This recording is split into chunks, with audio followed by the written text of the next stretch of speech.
Bonjour, Morning Brief du 27 septembre 2018. Donc, on a un commentaire marché avec Bassem où la tendance baissière s'est installée.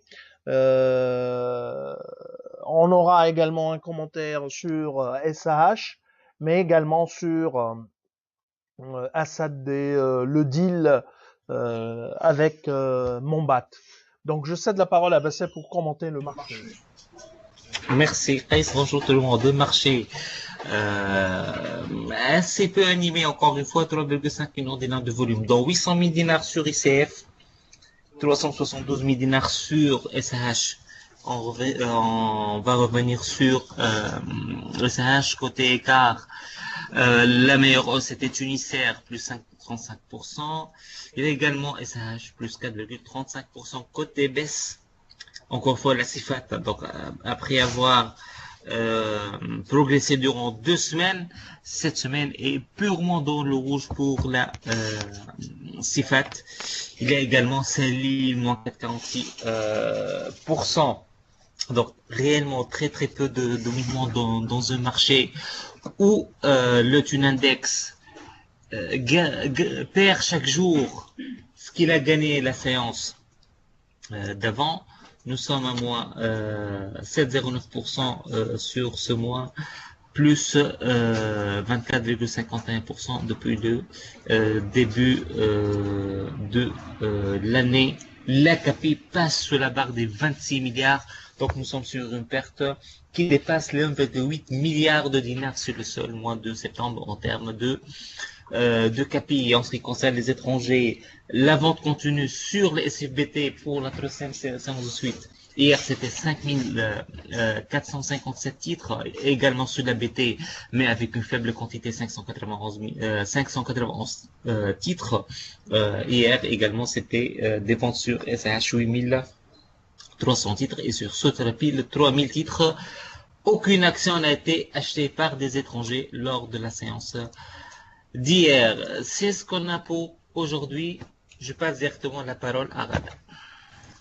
Merci Bassem, bonjour tout le monde. Donc SAH convoque ses actionnaires pour une AGE qui se tiendra le 19 octobre 2018, notamment pour l'approbation d'une deuxième augmentation de capital par incorporation de réserve en 2018. À travers une attribution d'une action gratuite pour 18 anciennes. Rappelons que le titre a perdu plus de 21% depuis le début de l'année. Alpha Mena est achat avec un objectif de cours de 14 dinars 700. Je cède la parole de nouveau à Kaïs. Merci Rada, merci Bassem. Donc à propos de d'Assad, et on vous en avait déjà parlé.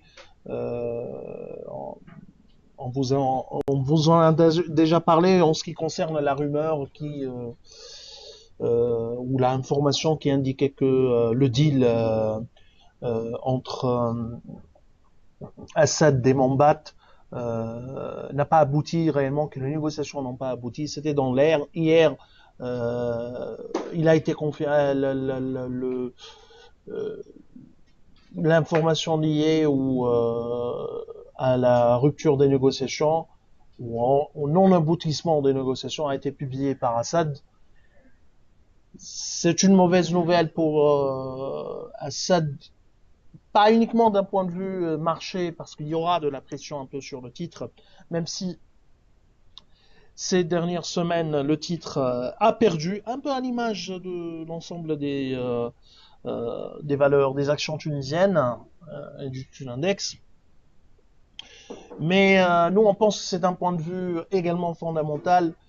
Assad a besoin de cash, d'injection de cash frais pour relancer et se réinnover réellement, parce que c'est une industrie, l'industrie des batteries sera bouleversée dans les prochaines années par la technologie, la nouvelle technologie automobile. Et Assad a peu de marge de manœuvre vu son endettement et vu qu'il y a également un problème au niveau de la gouvernance liée à la structure de capital éclatée en ce qui concerne l'équipementier. Donc,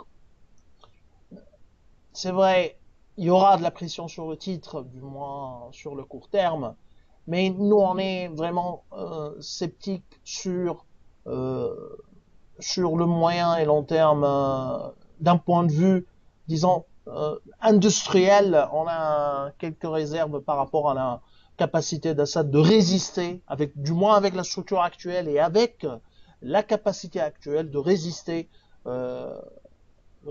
aux bouleversements technologiques prévus dans les années à venir. D'ailleurs, Assad a confirmé qu'elle est encore ouverte à tout partenariat stratégique qui lui permettrait ainsi de se développer et de renforcer son assise financière, sachant qu'il y a toujours Abraj avec une obligation convertible en action, une OCR de 25 millions de dinars dans la structure bilancielle d'Assad. C'est ce qu'on a comme actualité. Juste un point en ce qui concerne loi de finances 2019. Le véritable apport serait un taux IS unique de 13%, du moins pour les services et industries exportatrices, c'est-à-dire entreprises exportatrices ou non exportatrices. Donc on aura un seul taux unique. Après, il y a la question liée à l'avantage fiscal pour l'introduction en bourse, puisque le taux est prévu à 15%, un abattement prévu à 15%.